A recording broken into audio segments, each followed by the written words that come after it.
Welcome back, ladies and gentlemen, to the Persian Perspective movie reviews.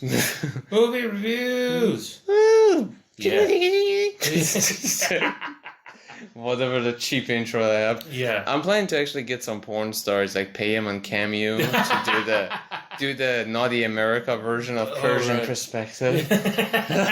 And use that please. Persian Perspective. Nobody does it better. Mwah! Oh gosh. Okay. Yeah, that'll work. Everybody knows that one. Yeah. So, yeah, welcome back, guys. We're gonna do a movie review segment here. Yes. And the chosen movie of today is the movie by name of Samurai Cop. Yeah. It was a hell of a ride, that movie. It's an interesting one, I gotta say. Yeah. It's weirdly pleasant. It's supposed to be sort of like a Lethal Weapon ripoff, basically. Mm-hmm. But it's so much weirder than that. So much weirder than that. And actually designed by an Iranian. Yeah. Directed by an Iranian. Directed by an Iranian. What's his name now? Amir Shervan. Yes. Directed by Amir Shervan. Yes. He Yeah. was originally Amir Hossein Ghaffari.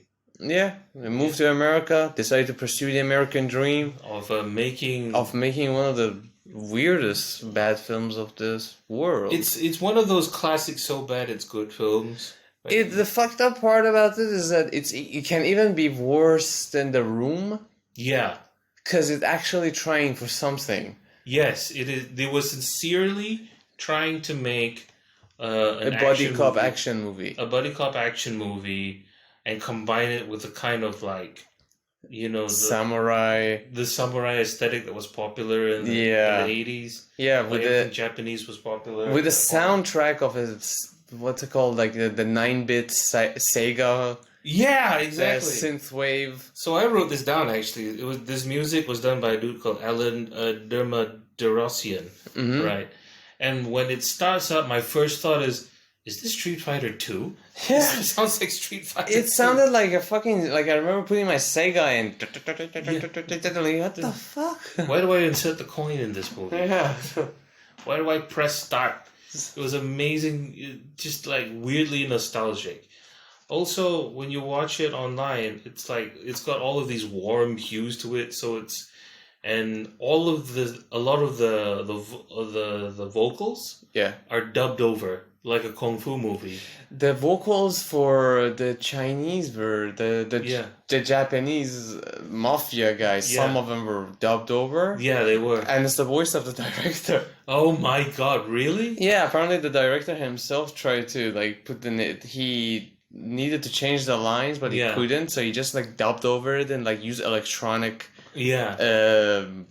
voice whatever to change it up a little bit. So if you hear it, you hear the electronic background, the electronic effects on it, like an 80s effect on it. What the fuck? It is so weird because it's the same kind of effect you get when you hear a kung fu movie being dubbed, but it's English on English. Yeah. So you keep waiting for the words to match up with the lips. Yeah. But they don't match up, but it's still the same language.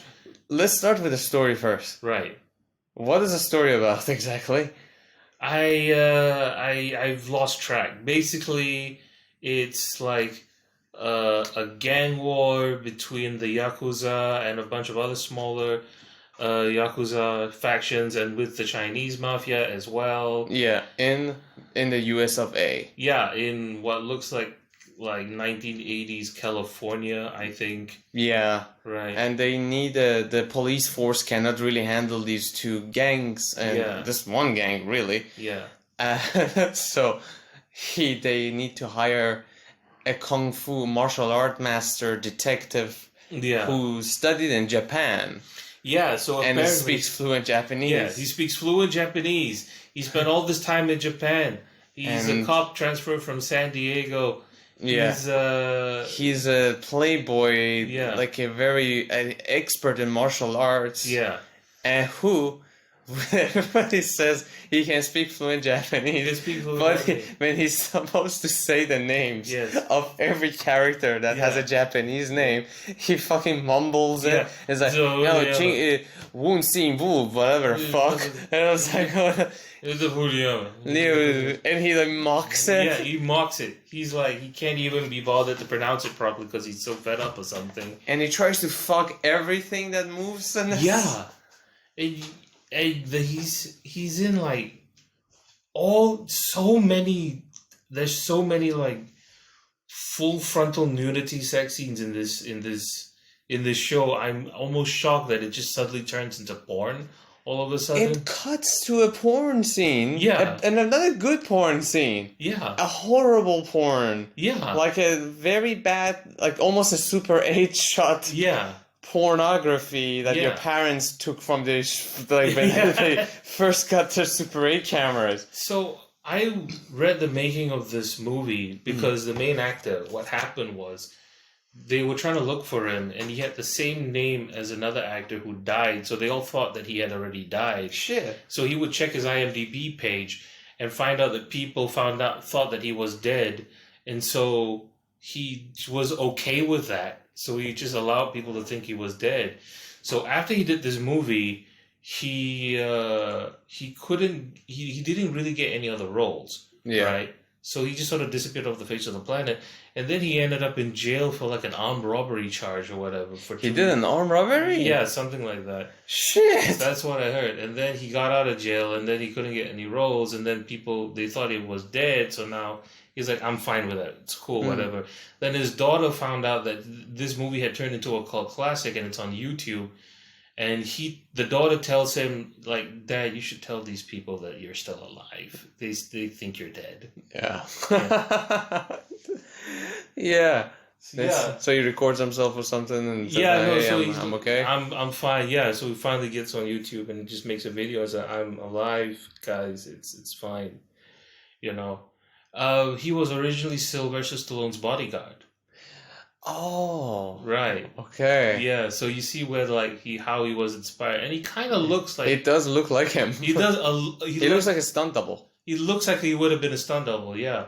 The same basic face shape, but without his mouth all sagging from nerve damage or whatever. Yeah, the eyes kind of look similar. Yeah, except when in this movie, whenever you see him punch somebody or swing a sword, his eyes are bulging out of his skull, like Arnold Schwarzenegger in Total Recall once he goes into Mars. It's a horrible fucking. He's horrible. He's so his eyes are popping out. Intense. Yeah. I'm thinking the guy who shot this, the people he had to really tolerate, because I'm pretty sure they knew it was shit. Okay, so the story was they knew it was shit. The actors knew that the movie was shit. Because the guy who wrote the story and the guy who shot the story was also the director. Yeah. Yeah. Right? And you could tell he's Iranian because I was reading the dialogue and I was like, he translated it from Farsi to English. Yes. And he insisted that the actors follow him at verbatim. Which is why you get the famous line, "Sons of a bitches." Sons of a bitches. Yes. Yeah. Oh fuck. And the main actor who plays the character Joe, he kept trying to tell this dude, Shirpian, that that's not how we say it. It would sound a lot better. But the dude was clearly harangued, and he had no funding. Yeah. And so he's like, no, just do it the way I tell you to. Just do it and be done with it. And do it and be done with it. And then I found out that this movie has no outtakes at all. None. So everything that was shot ended up in that movie. Yeah. Even extra, because... because after the dude the main actor finished the scene, you see it when he gets to the fucking police station. Yeah. There's a scene of him in the police station suddenly...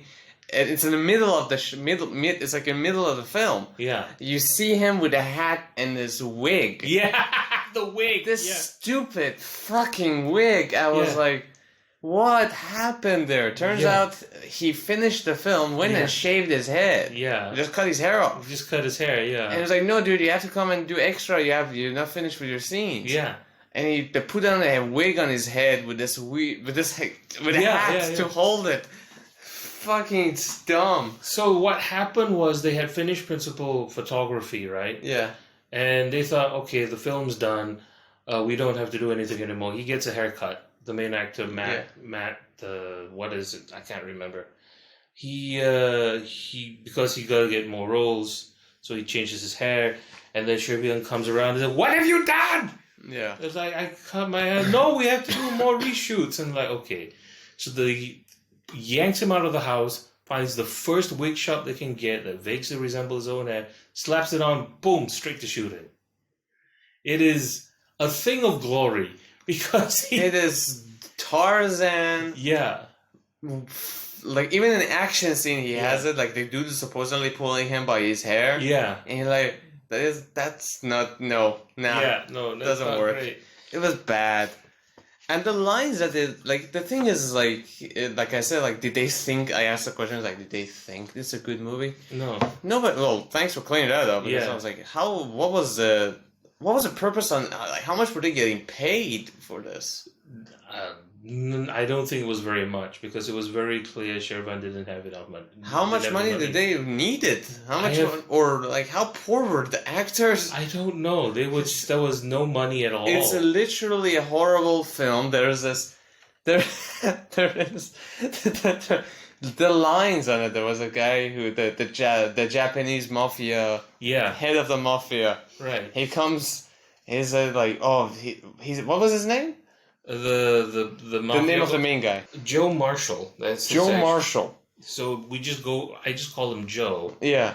Throughout the movie, the actor is called Matt Hannon.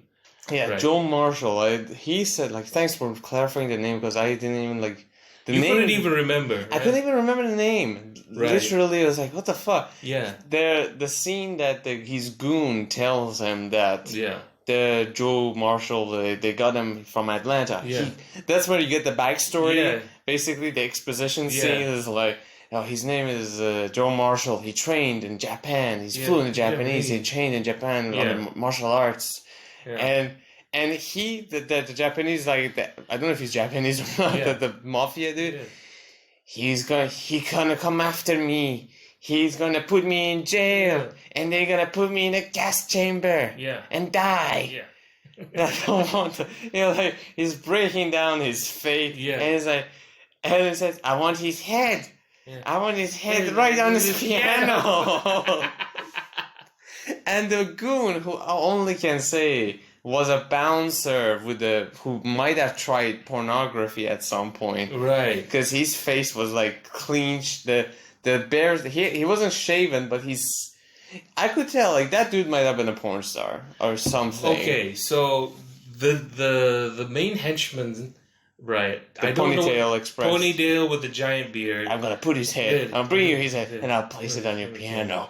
Like, he's very sincere acting from the main henchman. You can tell, like, he's really putting everything he has in this. Yeah. He's desperate. He's so earnest doing this.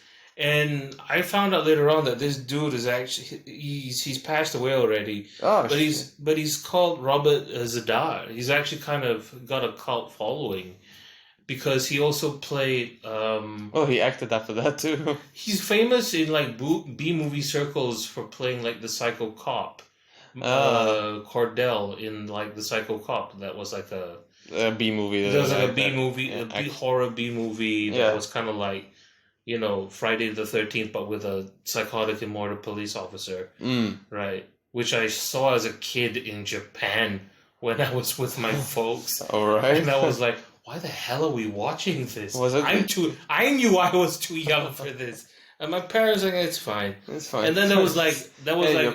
your mother gave you Karma Sutra as an introduction to sex. But then there was like some brief nudity and my mom had to like slap her hand on my eyes. Just to like, I've seen everything already, mother. There's no point anymore. I'm done. There's no turning back. Like, I think I've killed my libido already. Thank you for showing me this.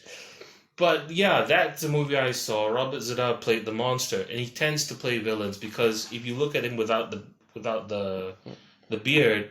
his face is exactly the same shape as the beard. Shit. Yeah, he's got a condition. He has a very interesting, like, I thought the implants on his cheeks. No, he had a medical condition called cherubism. And cherubism, what it'll do is that it'll make your face sort of like expand. Actually, it makes your jawline like almost too big. Yeah, yeah. Is it a exponential, like a constant grow throughout your life, or it just reaches a certain point and stops? It reaches like a certain point and then it stops, but then the effect is really drastic. Let me just show you a picture of him. That's him without the beard. Oh shit! Yeah. Oh fuck! A really huge jaw. He looks like a fuck. Yeah. That's him without the beard. So you can tell he really kind of needed the beard. Yeah, he really needed the beard to hide the scariness of the set. Ladies and gentlemen, it literally looks like... Because without the beard, he looks normal, right? With the beard, he looks normal. With the beard, he looks normal, yeah. And there, I think he hasn't grown as much. Yeah, but without the beard, it's very obvious that that's not a beard. That's actually his jawline. Yeah, like, ladies and gentlemen, just imagine the jawline just extended by a palm of your hand, like just big. Yeah.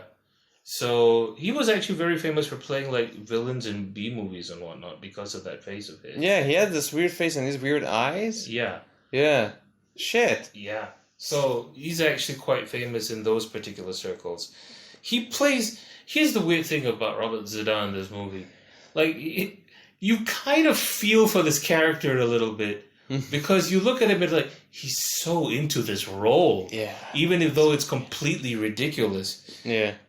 And I don't know if they knew that it was I don't know if he knew it was ridiculous because he looked honestly sincere. Yeah, he was genuinely sincere with what he was doing. So...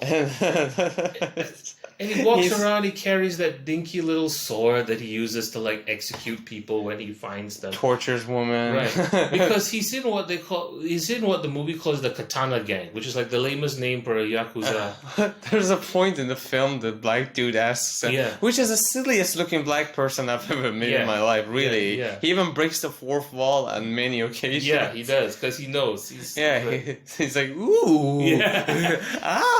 He just keeps making those these weird facial close-ups where they just like focus on a person's facial expression for a brief second. And the face is like literally at the center of the frame. Yeah. And with 2 feet above him and 2 feet below him. So it's like, it's very weird shot of their facial expression. Yeah. No, not 2 feet below him. It's just like from head up, from neck up exactly. Yeah. And it's like having the whole face, and he's breaking the fourth wall. Ooh. Yeah. He just makes these weird laughs. And there's this one. The scenes sometimes don't make any sense. Like there's this one classic scene where wait. The black dude asks the samurai that Joe Marshall's like, what does a katana mean? It means Japanese sword. Fluent Japanese. Fluent Japanese. It's amazing. So early in the story, there's this chase, right? So they're chasing down what can only be a Yakuza van. Yeah. Because it's got a spoiler on the top. Yeah. Okay. So they're chasing this down, right? And there's a helicopter with a lady cop. This character name is Peggy. Yeah. Right. Peggy, the blonde cop. The blonde hot cop, yeah. The blonde hot cop. Blonde, almost will be porn star. Yeah. Cop, yeah. Couldn't be anything. Like that sort of like face, like this is gonna be porn. Yeah. Everything feels like a porn setup. You mentioned a very interesting thing. The second you look at her face, it's like, yep, she's a porn star. Yeah. The kind of face that a porn star has. Yeah. It's kind of a porny look. Poor lady. This interesting character because there's this one scene where they're out on the stakeout waiting to ambush the mafia boss's home, and then Joe and the black dude Frank they go into the house, and he turns to this other older cop, and then she goes, "Hey preacher, let's fuck. You want to fuck? Oh, get the fuck out of here." Yeah, didn't make any sense, but it was there in that scene. Yeah. It's just heartwarming to see the lady sexually harass the dude for once. The thing is that the director wanted to propose sexual equality as well. So a woman also wanted to. I'm making that up. I'm not sure why the fuck. No, I honestly think it was a product of his Iranian style sexual fantasy. Yeah, just a little bit. Or because like back in those days, pornography wasn't really around, and like having sex was still kind of a taboo. Like there was sex, but not really as much. Yeah. So his way of like writing dirty talk was not like, oh yeah, something, or like, oh you want. For him it was like the scene in the hospital where the nurse. Joe hits on the nurse basically from the get-go. Yeah. The nurse hits on him first. Yes. The nurse says, do you like what you see? Yeah. Yeah, I like what I see. Yeah. You want to touch me? Yeah, I want to touch you. Do you want to he says, want to go out with me? Yeah. Yeah, I'll like go out with you. Want to fuck me? Yeah, I'll like fuck you. I'm looking at this like this is a porn setup. Yeah. Yeah. Then it's like, well, show me what you got. Yeah. And I was like, I'll show you what I got. Yeah. That's not much. Yeah. Are you circumcised? Yeah, I am circumcised. Looks like it took a little bit too much. And I'm like, and it goes on. It's like, trust me, it's enough. It's enough for you. It's just like, no, I want more. Yeah. And just leaves. And then just leave. And the whole time the black dude is watching these two. And I don't even call it flirting. I call it like sexually harass each other. Yeah. And he's making these weird noises, and he breaks the fourth wall, like looks into the camera and goes, ooh. He's like just nodding his head with his Cheshire cat smile. And he has this very weird smile. Yeah. Like, he's sweating. Can't wait to get the money today and go smoke some crack. It's so weird. And this is happening, right, in that scene. This is after the chase scene.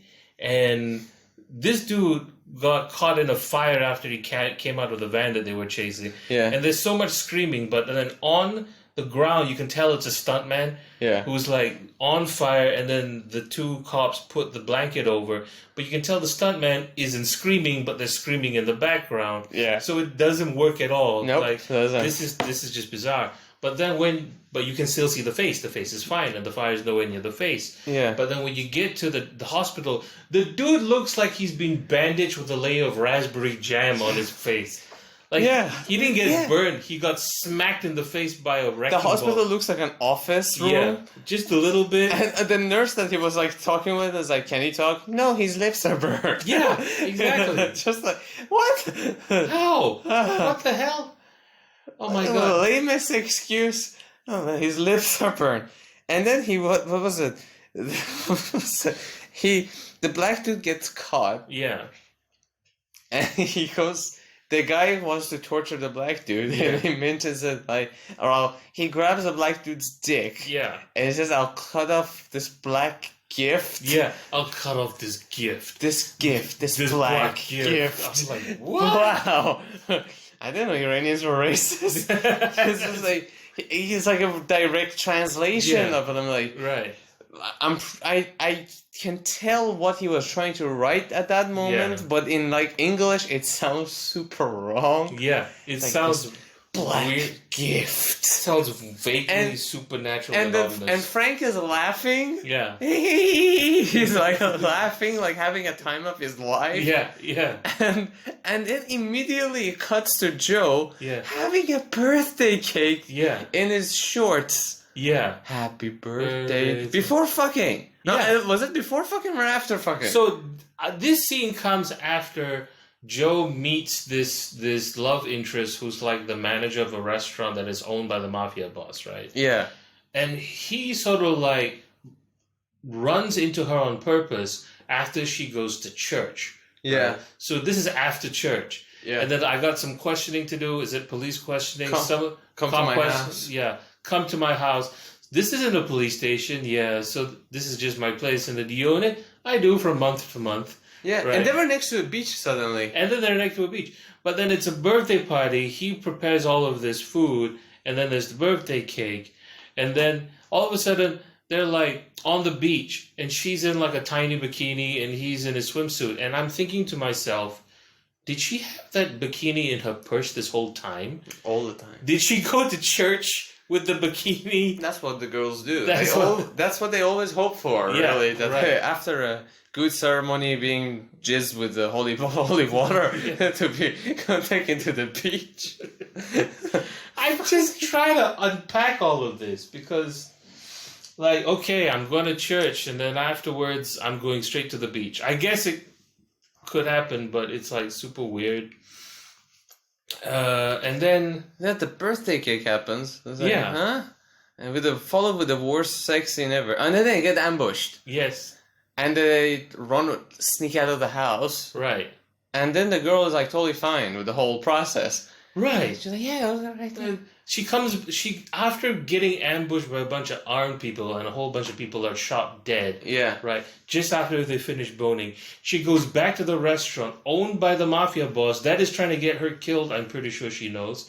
And then the first thing she does is walk over to mom and kiss her on the head and go, "Hi, mom. Hi, mom." Yeah. I was like, what? What the hell kind of response is that? You nearly died, woman. What was it? The police commissioner. Yeah. Who is like the commissioner who's like against what the samurai cop is doing. The captain, the police captain. Yeah. He has the worst fucking line ever. Yeah. He says like, he has this odd line. He says like, it feels like a club right up my ass, and it hurts. He doesn't say it like that. He says, my ass hurts. It feels like there's a club right up my ass. Yeah. And it hurts. I gotta get it out. And then you're like, and what was the purpose of this line? I don't know. And the shot on him stays for like 15 seconds. Yeah. Until he finishes his line. Until he finishes his entire speech. It's nuts. And an extra 3 seconds when he finishes the speech. Yeah. I'm like, huh? I will say this about the captain, right? I feel like his rants are perhaps like the most sincere acting thing I've seen. Like, he's actually acting as an enraged police captain. Yeah, he does. He looks believable. He gives what he has to that role. Like, oh, you motherfucker. Yeah, he's really putting it in. Like, he's the most like, oh, okay, this can actually happen in real life sort of character. Yeah. Right? Beardy bad guy is very sincere. Yeah. But the police commission is perhaps the only realistic thing in this entire movie. Yeah. Because everything else makes no sense at all. Yeah. It's bad. No, I love it. It's terrible. It's terrible. Love it because it's terrible.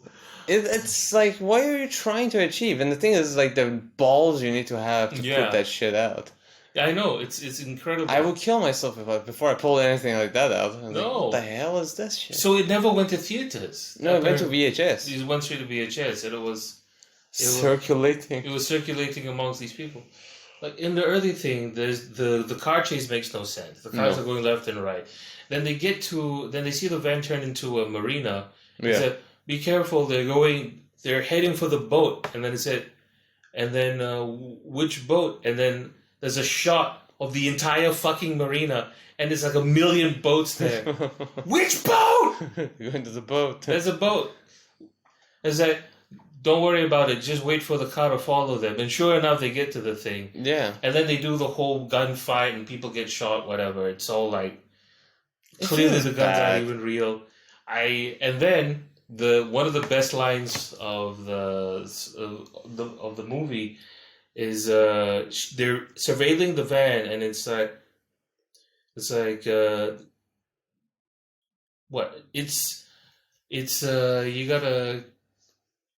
you gotta keep this up.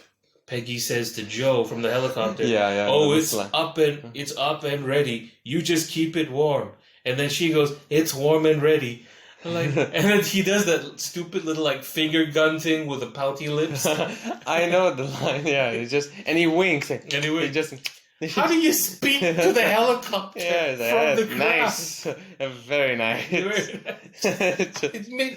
And the movie is shot like every segment is shot in a different time of the day. Yeah. So like the shot of him in the car is shot like during noon. Yeah. And it's almost like the shot that is of the van is shot in the afternoon that you can see the light is dimmer. Yeah. It's just like bad. You can tell like it's overexposed at one point. It's underexposed. It's just weird shit. Yeah. And he can't afford to do like night shoots. Of course. Yeah, so it's like fuck that. And then the end fight. Like the way is like there's a segment that in a hospital he uses the same hallway for 2 separate shots. That's right. And at the end of the film where there's a katana battle when he finally gets his sword by killing a weird Japanese man who has a katana out of nowhere. Yeah, no, it's so weird. I was just thinking about like he gets to the final showdown. Yeah. And then a dude who looks like young Ken Jeong wearing a striped shirt tucked into his pants. Yeah. Pants. Walks out with a katana, starts waving around. And Frank shoots him. And then, Frank first says, Joe, watch out. Yeah. And then Joe's like, I got it. And he goes to fist fight this dude with a sword. And then Joe whips out his gun and just shoots the dude. Right? Before Joe can fight him. And I think to myself, I think Frank's the only smart character here. Pretty much. Like, at first I thought it was really obvious and dumb to warn Joe to watch out for a dude with a sword who's like 1,000 miles away. Yeah. But then I realized Joe's kind of an idiot. Yeah, Joe's an idiot. And Frank was looking after him. Yeah. So it's like, fuck it, just shoot him.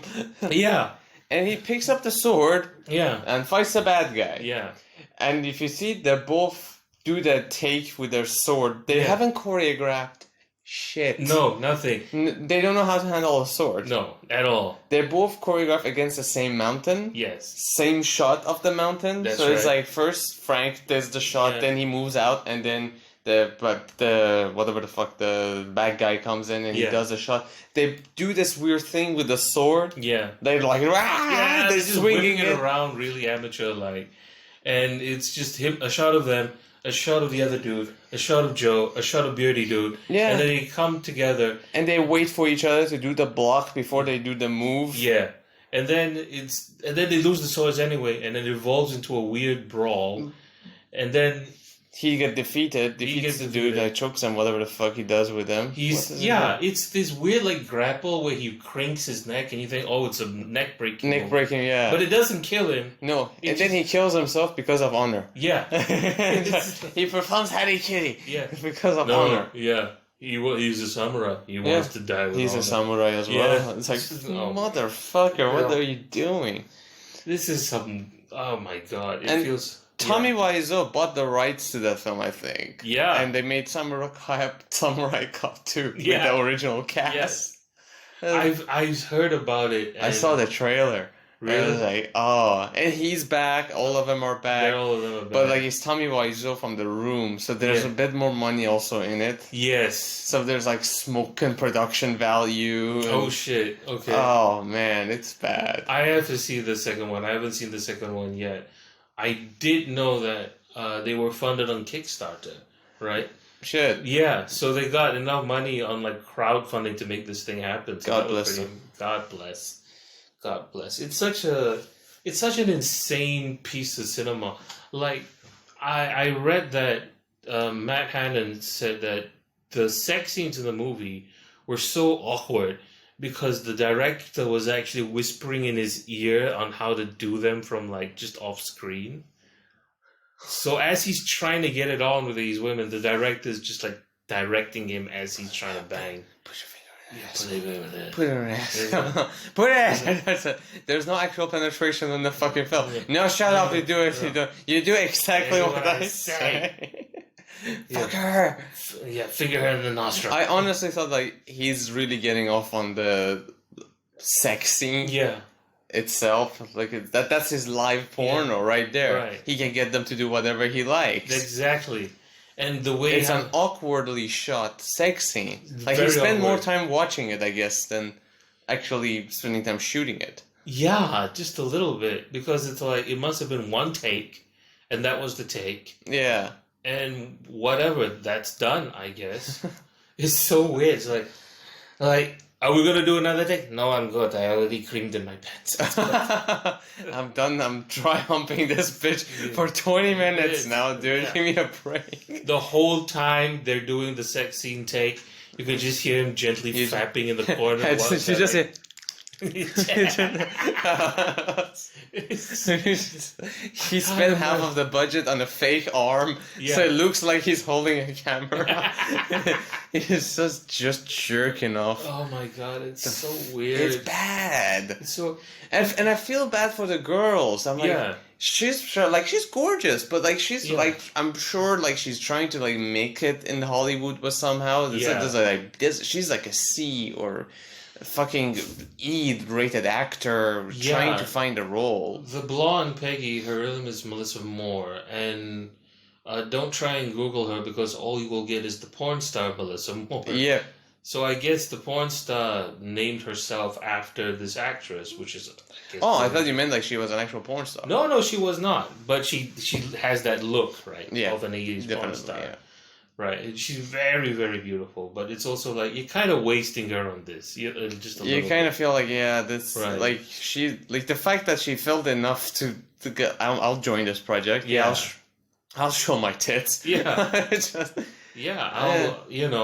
I'll be the side chick to this like weird Stallone knockoff, Stallone Rambo hybrid. Yeah, but it's Stallone Rambo Mel Gibson hybrid. Yeah, and.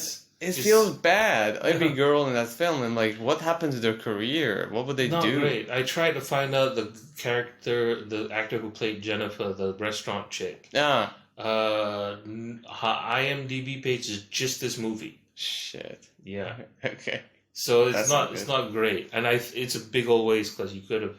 She could have been using a whole bunch of something. She could have been a contender. Yeah. What about Frank? I think he had a few other movies. He looks familiar, but I can't place him. He's always a black guy who gets killed in a scary coffin. Yeah, I guess so. I never saw him anywhere else. So just that I saw him, the only time I saw him after that was Samurai Cop 2. It's really sick. And then there was, I don't know. You know what's really strange about this movie, I feel? What? As bad as it is, all I kept seeing was ways it could get better. You know what I mean? Like there's a skeleton there for a movie that's halfway competent. It could have been an amazing 80s style samurai hybrid film, like the name Samurai Cop. When I heard the name, I expected in my head immediately. I didn't even know when it was from. I just knew had to be 80s. Yeah, retro. Right. Synthwave. Yeah. Night colors and shit. Right. A possible samurai sword. Somebody's head gonna get cut off. Right. Kind of like Dolph Lundgren had this movie called like Big Trouble in Little Tokyo. Yeah.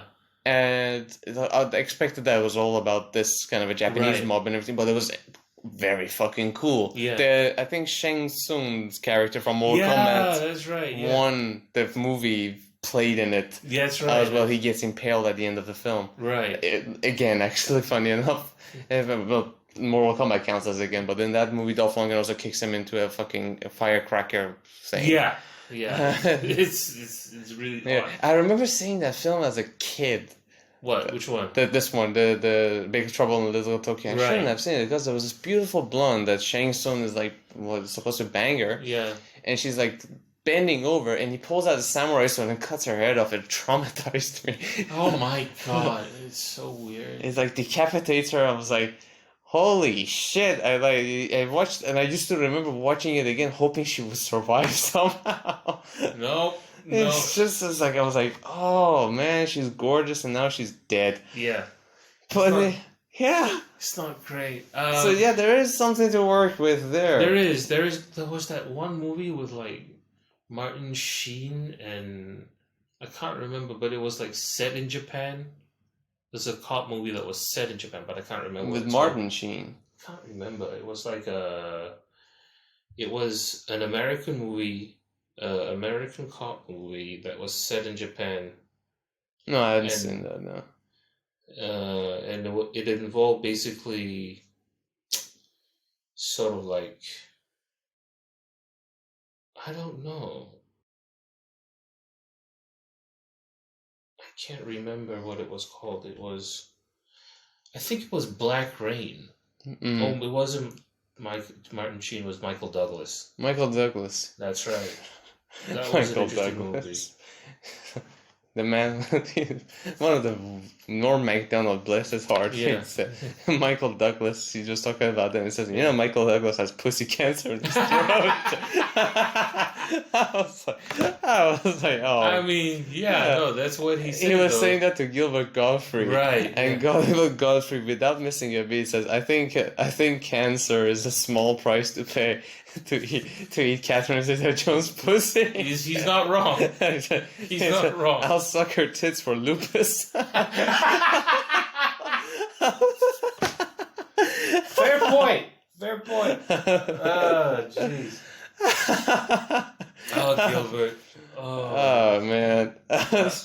Gotta love Iago. Yeah, the Samurai Cop is like weird ass fucking shit. It's like speaking of like sex scene, it's like why would he do like that? And I'm pretty sure he kept it for himself. Yeah. And he doesn't have any other movies. This was his last one.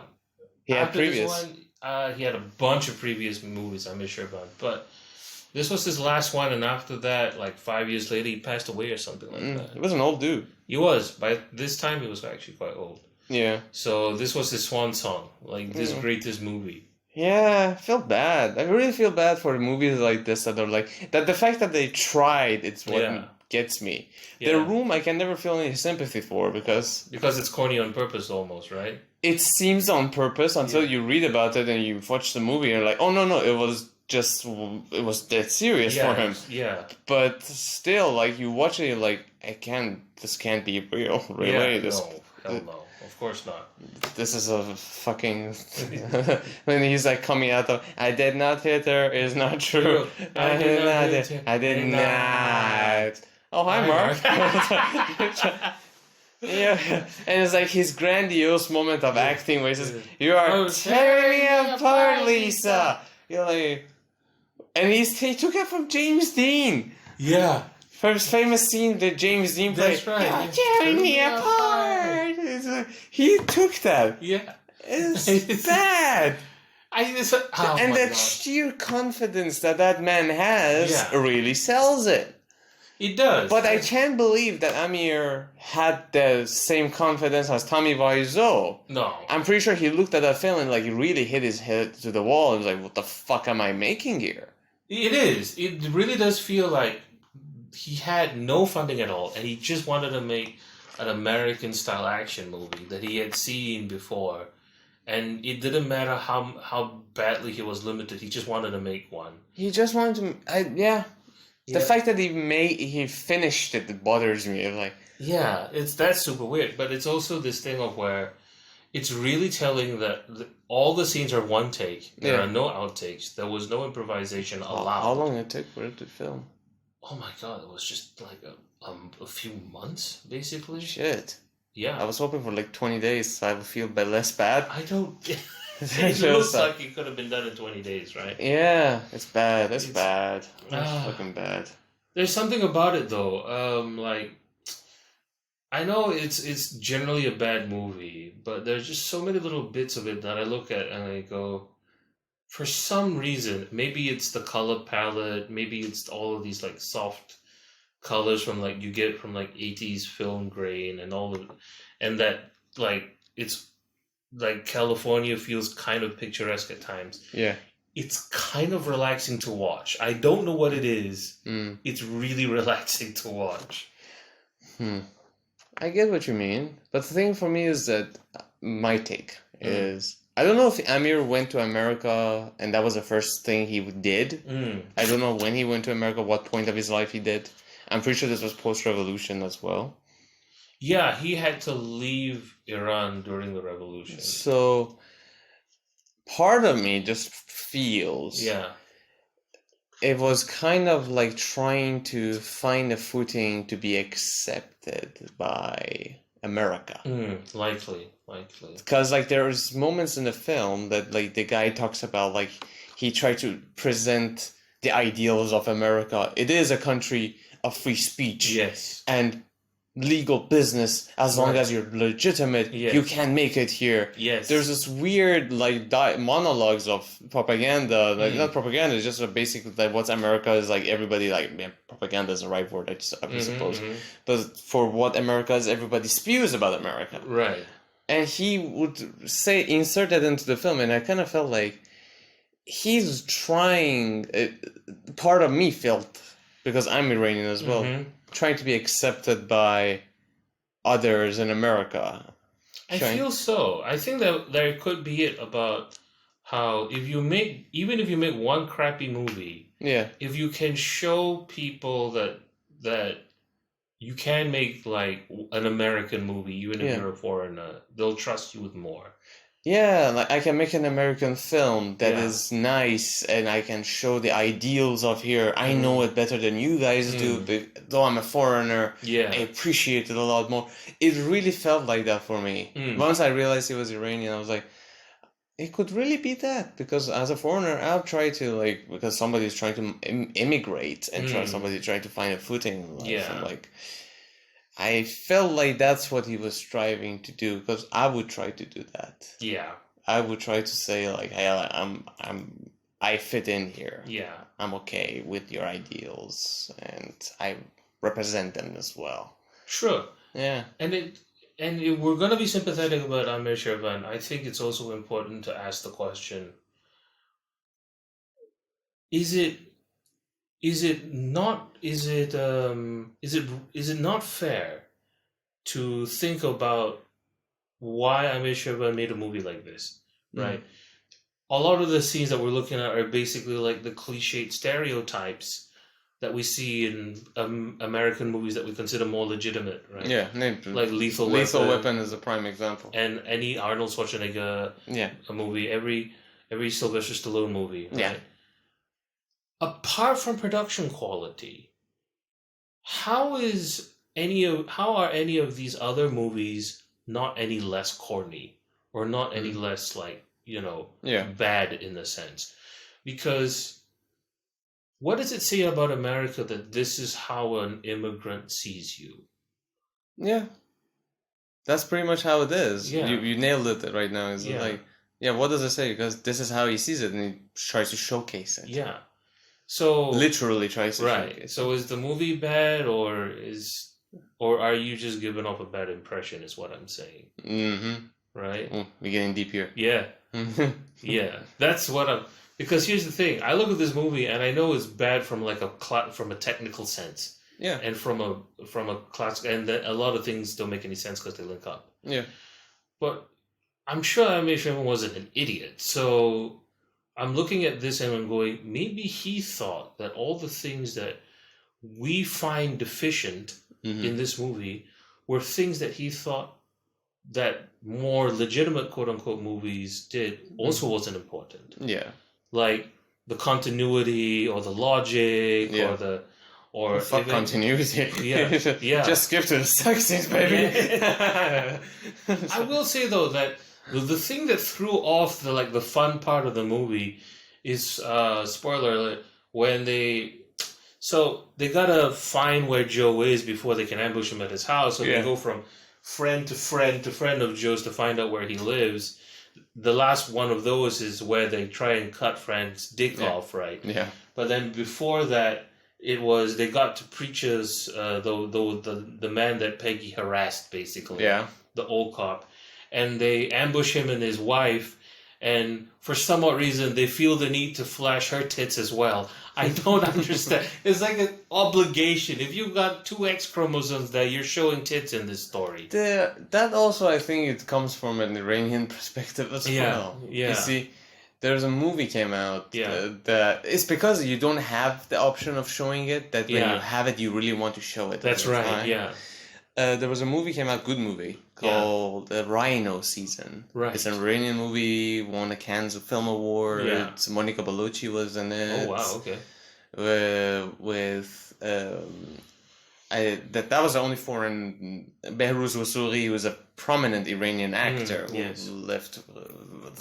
he was a king of Iranian acting, for example. but it was a foreign film, but it was about Iran and the revolution and all that. That's right.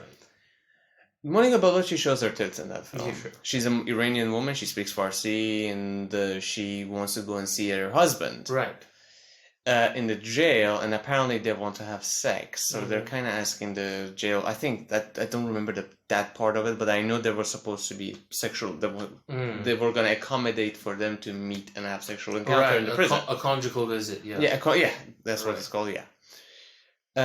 So she has her hijab, and she takes off her hijab, so you see her fully nude. We see her breast. Right. It bothered me, and it bothered my brother a little bit. It wasn't an erotic scene by any means, but it wasn't a useful moment either. Like, had I just seen her bare back, I would have felt the scene a lot more. Does that make sense? I might have felt the gravity of the moment. Right. Just see her, like, from not even her ass, just her, like, shoulder up. That's right. To see her, like, taking off something and then doing something else. Because it felt so out of place, because it felt, as the director was Iranian, it felt to me that because he had the option to show tits, he showed tits. Right. Didn't serve anything else. Zero. So it kind of made us go like, ugh. Yeah, it was sort of like, you know. It was more like, I'm in a Western country, I can show tits, I want to do that, I want to utilize that, so I want to show Monica Bellucci's tits. Right. Granted, amazing tits. Right. Everybody wants to see those. But the context is just super But I like to see it in the context. Yeah. And I don't want to see it just because you felt like, because you did it because you could. That's right. And that was the same about the Samurai Cop, where he's having these like sex scenes. Yeah. There's abundance of sex scenes. Yeah, so many. So many and so long. Yeah. That it felt like a kid in a candy store that was like, okay, go to town. It's like, I want to have a lot of tits everywhere and a lot of fucking. And he put all that in the film. Right. So yeah. It really, looking at it from that kind of a perspective of someone who was like more in the more of a conservative system now is like given a lot of stuff. Yeah. He does it. Now in Samurai Cop, it's a fucked up film. You can do whatever the hell you like. Sure. Though, still, even as a fucked up B film, not even a B film really, it feels weird. There's just so much raunchy sex scenes in it, and badly done raunchy sex scenes. Yeah. While in Rhino season, you look at it, you go like, I see through what you're doing. Yeah. I get it. It's like, you get this amazing actress to play in your film. Yeah. And I can't blame him. Like, if I get Monica Bellucci on the podcast right now, we're talking here, I will feel like I'm the king of the world. Of course, yeah. Because I didn't have it. And I'm the Iranian who got Monica Bellucci. Yeah.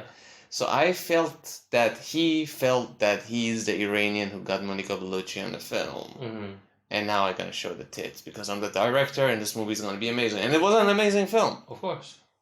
But that scene was like bad taste in my mouth because as a man or as a... Partly because we don't want to be seen as... We have women seen as decent people outside Iranians, especially when you're under so much scrutiny all the time. Yeah, that's right. You kind of go like... Don't do that, dude. Yeah, like, I know what you're doing. I get it. Like, others might not. Others will be like, oh, you just showed tits. Yeah. And I know, like, you showed tits because you're the Iranian who got Monica Bellucci and want to show tits. Yeah, it's a little bit tasteless at that point. Yeah, it's like, that's not the art moment. Yeah. And then there's this whole altercation between the two, and then Preacher just rolls on everybody, right? He just asks the other cops, the Peggy, Frank, the black one, the lady cop, they'll probably know it. So he rats out his friends immediately. Doesn't even stay. So it's like, you know what, Preacher, you can go straight to hell. I don't, get some pork blood bullets in you. Just go and die. And they go to Peggy's place and, so they break into her house by simply unlatching the windows and sliding it open. Yeah. So this is a cop in an active murder and drug investigation. Yeah. And her security in their house is really lax. Yeah. Like, they just broke in, no problems. And then Beardy Dude basically tortures her by pouring boiling fry oil on, I don't know, some part of the body you can't see, but you can see her screaming and wailing and telling her to fuck off. And here I'm thinking to myself, this woman is getting like 3rd-degree burns on her, right? Probably. Yeah. It's not great. There's no special effects. No.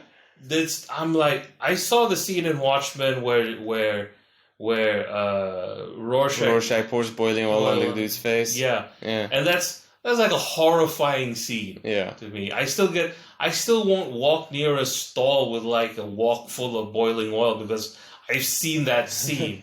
So like, oh god, no. I'm staying the fuck away from char kway teow. Yeah. You know, just any. Funny enough, your phobias are also food related. Yeah, it's yeah. Do you know how much fear I have to conquer just to eat rice? I've seen what a combined harvester can do to people. Fun fact, that scene has also scarred me as well. I walked by like and there's like a deep frying something like like especially if the pan has a handle, like a long hand, one-sided handle. Yeah. I'm like, if somebody just by accident touched the one side, it flips it up, lifts it up, like, well, fuck, you're fucked. Yeah, I don't like it. I don't enjoy deep frying. Right. So I see that and I'm like, that's horrifying. And she's probably got 3rd-degree burns at this point. She's seriously injured.